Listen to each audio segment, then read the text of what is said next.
Muitas vezes pedimos a Deus que nos ensine a obedecê-lo, a andar em seus caminhos, a fazer a sua vontade. Muitas vezes pedimos: Deus, eu quero viver o teu propósito aqui na terra.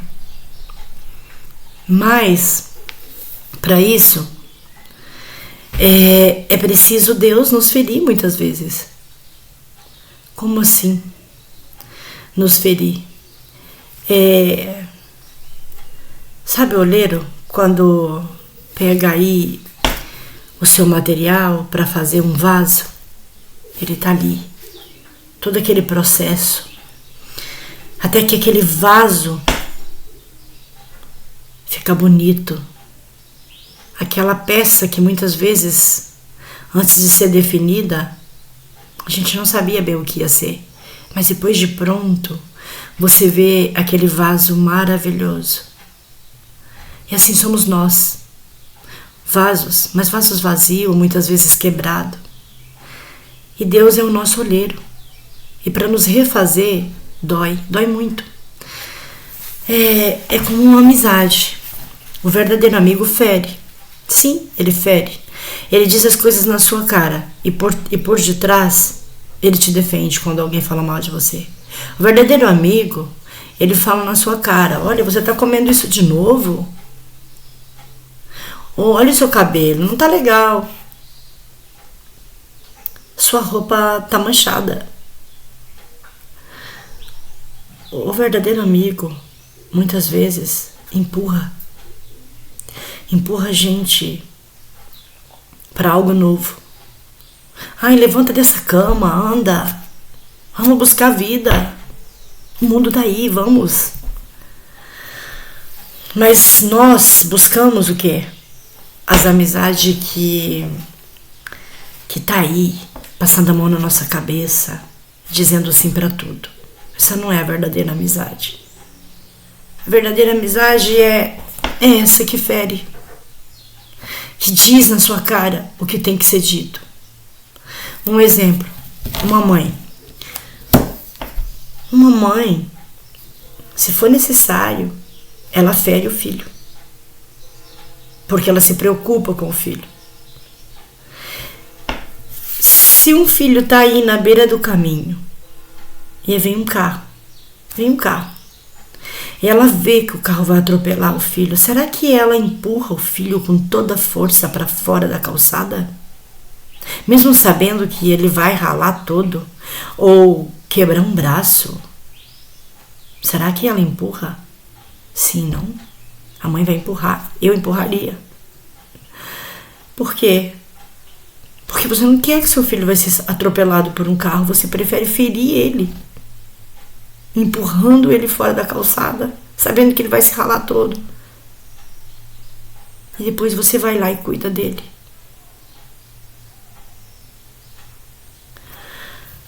Assim é Deus. Deus, quando a gente enche a boca para pedir para Ele que a gente quer viver uma vida segundo a vontade dEle, é necessário passar por provas. E muitas vezes a gente começa a chorar quando estamos passando pela prova, porque é difícil, porque somos seres humanos. Choramos e dizemos muitas vezes: onde está Deus? Ou por que aconteceu isso comigo? Aí eu não aguento mais. Aí entra a confiança. Confiar. Existem umas passagens na Bíblia que me chamam a atenção.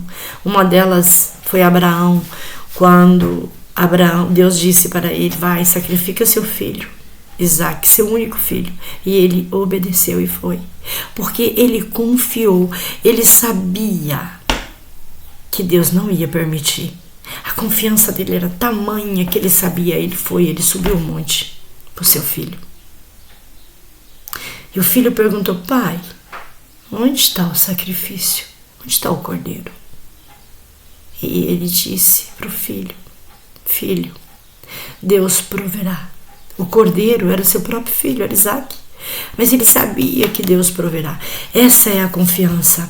Quando a gente está passando por uma situação, não importa qual, for, se é uma enfermidade, ou se é uma calúnia, ou se não sei, uma perda de alguém morreu da sua família, seu filho, ou o seu marido, ou sua mãe, ou seu irmão, ou seu amigo.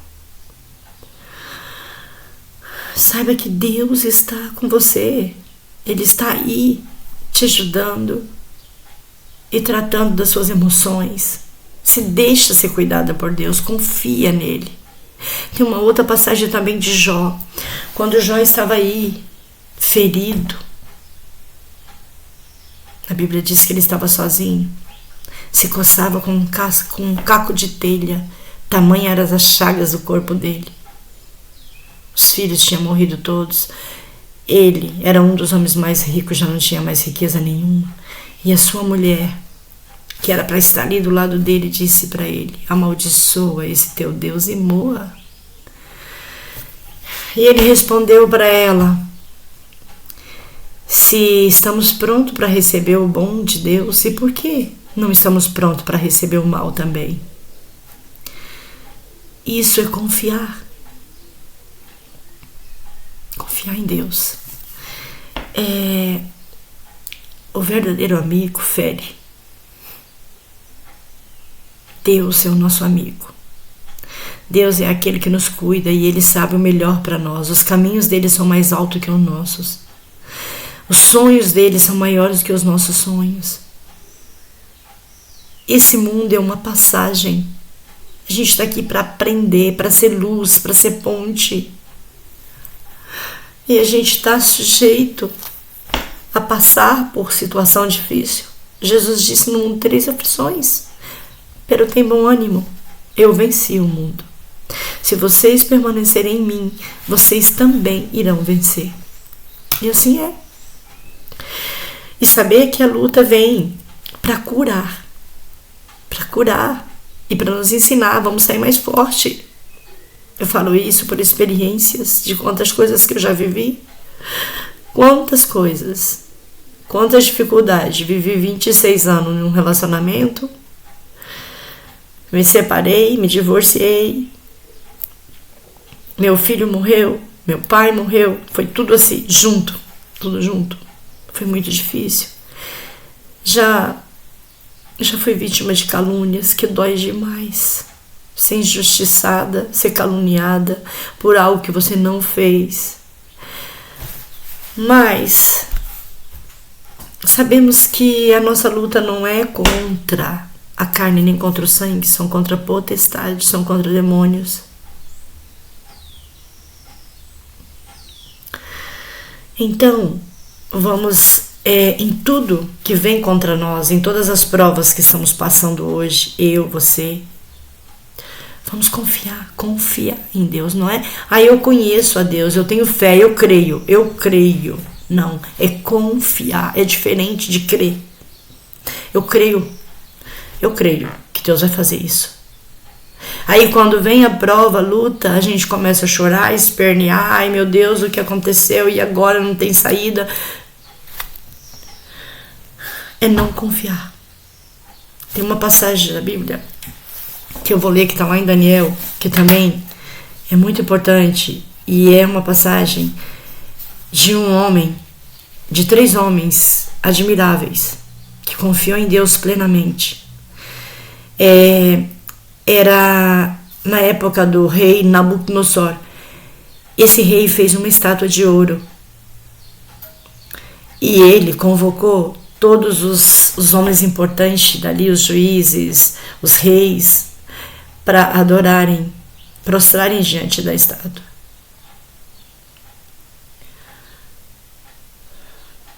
E Sadraque, Mesaque e Abednego negou fazer isso. Então,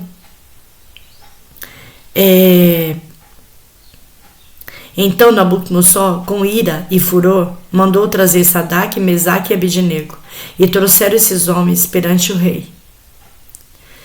Falou Nabucodonosor e lhes disse: porventura, de propósito, Ó Sadraque, Mesaque e Abednego, vós não servireis meus deuses, nem adorarei estátuas de ouro que levantei?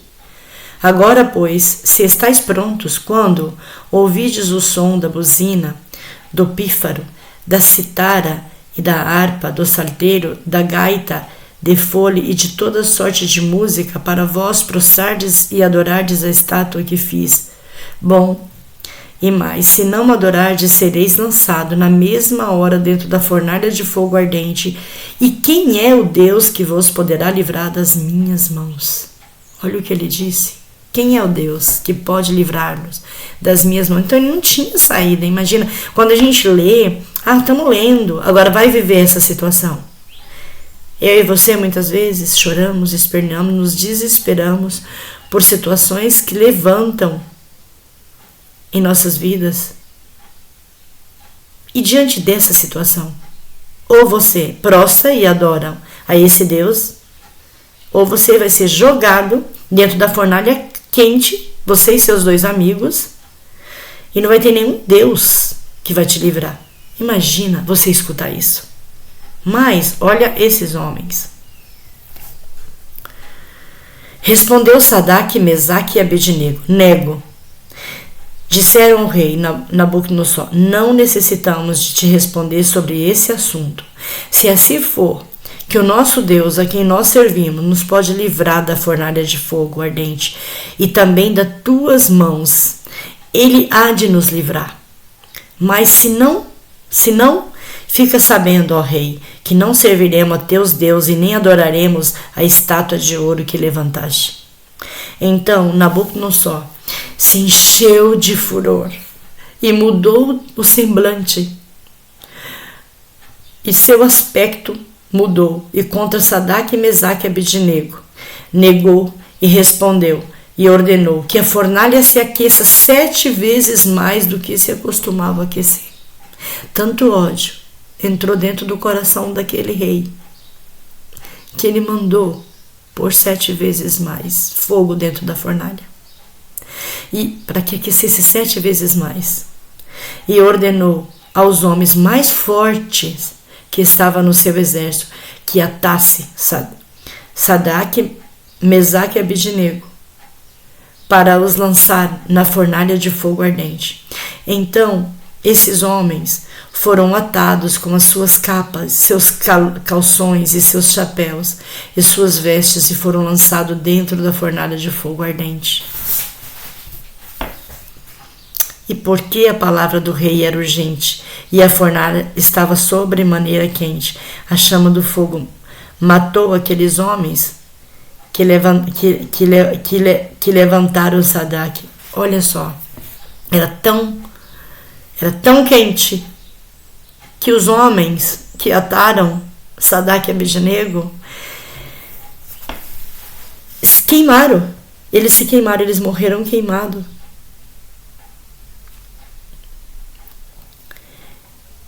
Então o rei Nabucodonosor se espantou e se levantou, e depressa falou e disse aos seus capitães: porventura não lançamos 3 homens? Deixa eu voltar aqui.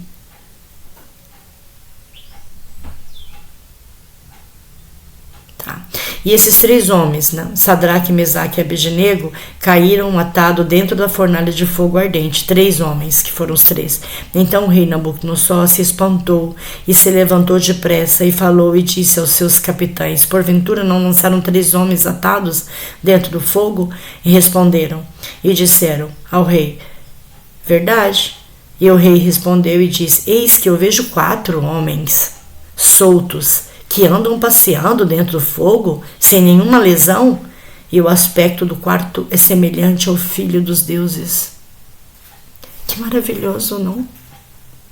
Que maravilhoso, que Deus maravilhoso é esse.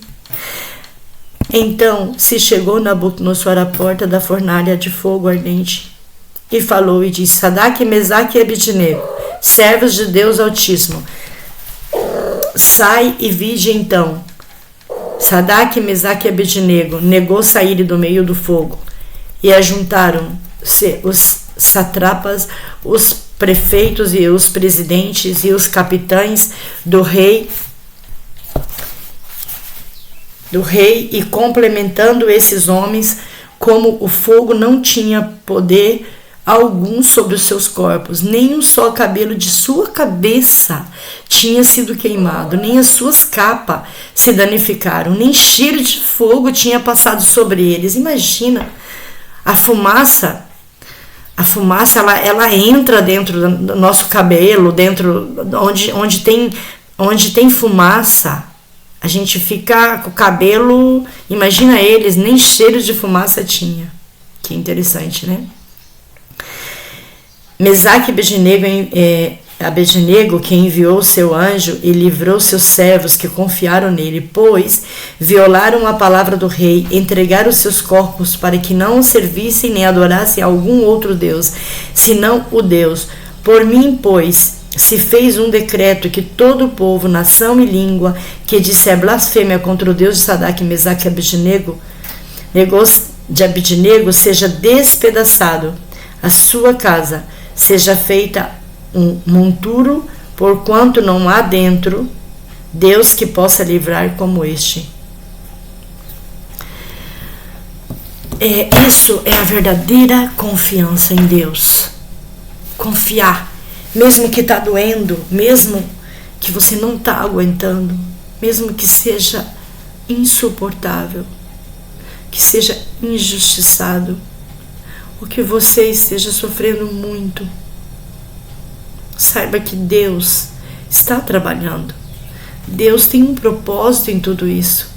E no tempo certo Ele vai te livrar. Ele fere, mas Ele cura. Olha, por exemplo, se você está passando por uma situação difícil, precisa fazer um tratamento médico, e o médico te disse, olha, precisamos operar para que você seja curada. Então, Ele precisa primeiro te ferir para curar você. Por que ferir? Porque Ele vai ter que cortar você, te cortar. Você vai passar por aquela cirurgia, você vai ser ferido. Aí depois você vai se recuperando aos poucos daquela cicatriz. Mas o que tinha dentro de você foi curado através dessa ferida. É assim que Deus faz. Deus nos cura. Ele fere, mas Ele cura. Ele cura. Eu quero deixar que Deus nos ama e que mesmo que a gente está passando por situações difíceis, não esqueça que Ele está trabalhando no nosso emocional, no nosso coração, na nossa mente. Ele está trabalhando na nossa vida. Tudo coopera para o bem daqueles que amam a Deus. E vamos confiar, mesmo que seja difícil a situação que estamos vivendo. Vamos saber que Deus, Ele vai colocar o anjo para nos tirar de lá, para nos tirar dessa situação, assim como Ele fez com Sadraque, Mesaque e Abednego. Ele tirou eles de lá. Ele colocou um anjo para tirar eles de lá. E eles não tiveram nenhuma lesão. Assim é o Deus que Abraão confiou quando levou seu filho para ser sacrificado. O Deus que Jó confiou. Esse é o Deus que nós servimos. O Deus que pode todas as coisas. O Deus que está vendo o que a gente está vivendo, o que a gente está passando. E Ele pode curar. Ele pode abrir porta onde não existe porta. Fazer vir à existência aquilo que não existe. Uma folha seca não cai sem a permissão de Deus. Todos os fios de cabelo das nossas cabeças são contados por Ele. Ele é o Deus vivo, digno de toda honra e toda glória. E vamos entregar a Ele todas as nossas preocupações e dores.